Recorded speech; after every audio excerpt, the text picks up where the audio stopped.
Organic. आता क्लिन्झरच्या आधी तुम्हाला वेट टिश्यू दाखवते निघतंय का। वेट टिश्यू मध्ये उंगली डालो तितकं ते प्रॉपर निघणार नाही, ठीक आहे, आणि वेळ पण जाईल।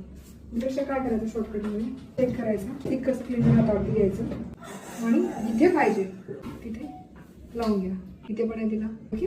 आणि मग वाटलं तर तुम्ही वेट टिश्यू मध्ये निघालं केमिकल होते की नाही कुंकू, ठीक आहे, सगळं झालं हे काढून टाकायचं।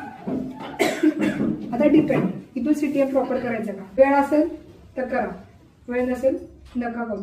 बघायचं की तुम्हाला किती वेळ मिळतोय, तेवढा वेळ आपल्याला कधीच मिळत नाही, कारण तिला त्याच्यानंतर आपल्याला चेंज साडी पण चेंज करायची असते, ज्वेलरी पण चेंज करायची असते, ॲक्सेसरीज पण चेंज करायची असते। काहीच करायचं नाही, डायरेक्ट ब्लूटूथ पायलट घ्यायची, पेपर साईडला थोडंसं ऑरेंज कन्सिलर वापरायचं का, तिथे बघा हलकासा पॅच दिसतोय बरोबर, हलकासा ऑरेंज कन्सिलर तोच ब्रश सगळीकडे फिरून घ्या, एकदा घ्यायचं, ठीक आहे, हे झालं।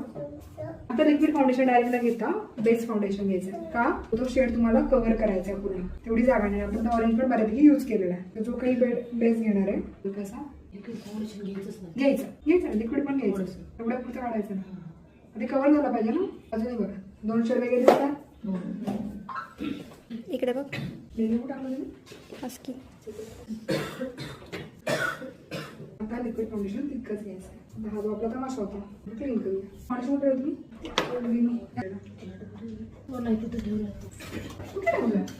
पाऊसच्या पाठीमागे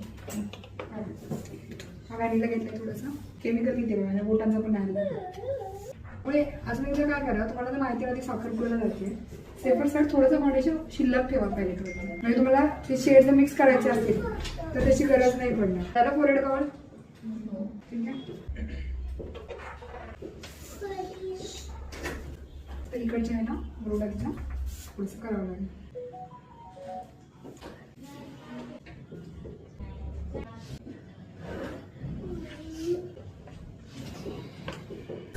आणि एक फिनिशिंगसाठी थोडंसं कॉम्पॅक्ट एवढ्याच पाहिजेवरती लावून घ्या, बिलकुल कलर होता आणि तिची पोटी लिक्विड दिलेला ती ब्राऊन होती, स्प्रे करायचं राहा करा स्प्रे ठेवून दिलं का, ब्रीज फोल्ड,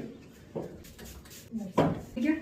जेवढा वेळ मी आता लावला तेवढा वेळ नाही भेटत, मोजून 2-3 मिनिटात करावं लागतं, 2 ते 3 सगळं काढायचं पण आणि लावायचं पण, कळतंय काय कळालं नाही याच्यामध्ये, ऑरेंज काय यूज करायचं कळालं, कारण थोडा रेडचा टोन राहतो,